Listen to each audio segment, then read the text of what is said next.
Yes, I can. Hi, Samuel. Hello, James. Most of all, how are you? We had a little interview in four years ago. That's right. Yeah, I remember it. Yeah, So you are still writing for the Times, right? that's right. Yeah. And from that moment till now he's a Golden Boot winner. We saw Yeah, that. How yeah, do you think about when when you were watching Son in yeah. UK?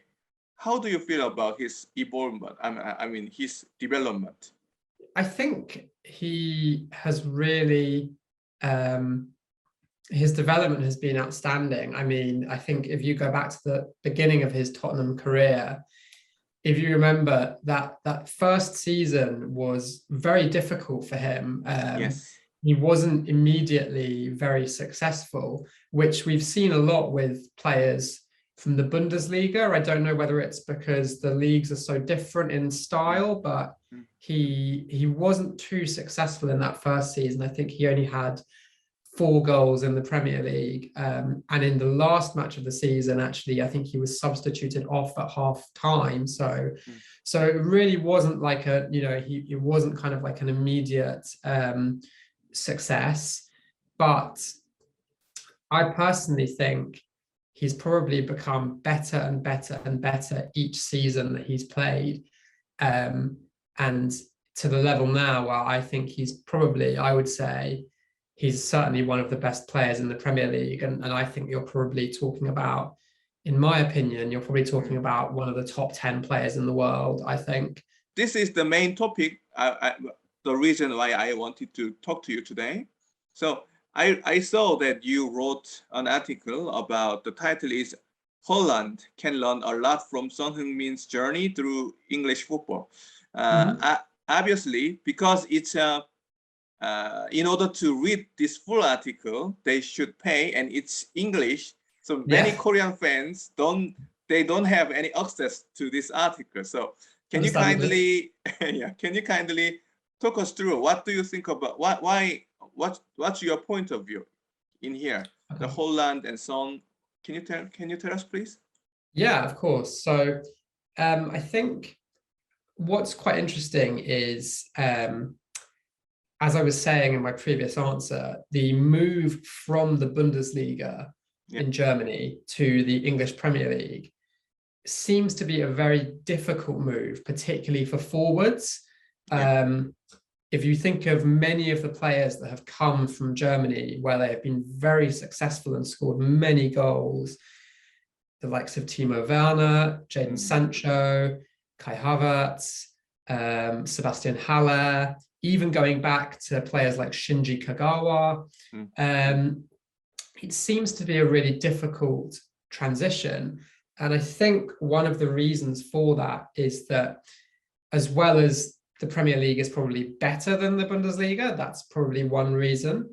But I think also the style of football in the two leagues is quite different. Mm. And I think in Germany in particular, it's very based around fast transitions and counter-attacking into space. And that means that strikers often have quite clear shots on goal, more so than in the Premier League.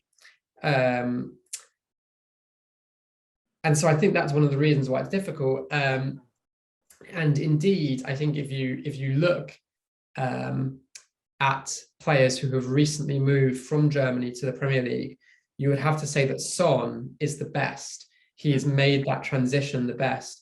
You also have Roberto Firmino is another one who has been quite successful, and also Yeah. Leroy Sané, but you've probably had, in general, you've probably had more that you would say are kind of, haven't been great successes than have been great successes.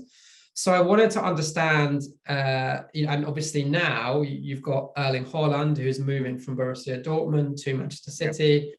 There's a lot of kind of interest in that move, whether he will be very successful. I think he certainly could be very successful, but I just thought it was interesting to understand, okay, why has Son made this transition so well? And I think there are many elements to that. I think one element is, I guess, on a kind of human level, you have to salute his mental strength and his resilience and his perseverance. You know, he didn't get off to a very great start. And at that point, you know, it would have been very easy, you know, he could maybe even have, you know, there was maybe even a possibility that he could have moved back to Germany. You know, it would have been, you know, we can easily, so he was in a difficult position after that first year, but I think the fact that he has succeeded so you know, superbly is testament to his strength of character and his perseverance and hard work, but also on a more kind of football level, I think it's also a measure of his intelligence and the way he's adapted and refined his game. One thing that I noticed, which I found quite interesting, if you look at his statistics, is the amount of the percentage of his shots which get blocked by defenders has gone down every single year. Like in that first season, it was quite high. It was like 31%, which is quite a lot. And this season, I think it's more like 20%. So it's very low. And I think that to me shows his intelligence in his ability to find space in the box and to find, you know, clear shooting positions, which I think is one of the hardest things for attackers to do in the Premier League. And I think he has that real intelligence in finding space. So that was one element that I looked at. And so I do think that Son probably is the best example that we've seen recently for a striker, because obviously you could also bring in De Bruyne as well, but for a striker, I think Son is the best we've seen in recent seasons, making that transition from Germany to England. And I think if Erling Haaland, you know, has the same level of success, you know, ultimately that Son has, then he will, you know, be a very good Premier League player, because Son certainly is.